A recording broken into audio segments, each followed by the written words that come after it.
A lot of people jump into it, and I admire when they do that, when they just say, you know what, I'm gonna try this on my own frame. And Yeah. that usually you're still proud of it. You might say, all right, it don't look like this guy's, but you know what? I don't do this for a living. I'm still proud of it. And that's all that Right. matters. Yeah. Okay. So here's the first question. All right, let's go. Do you consider yourself an artist?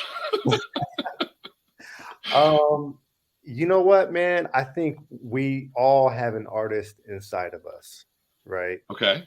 Uh, I think the way, I mean, a chef is an artist.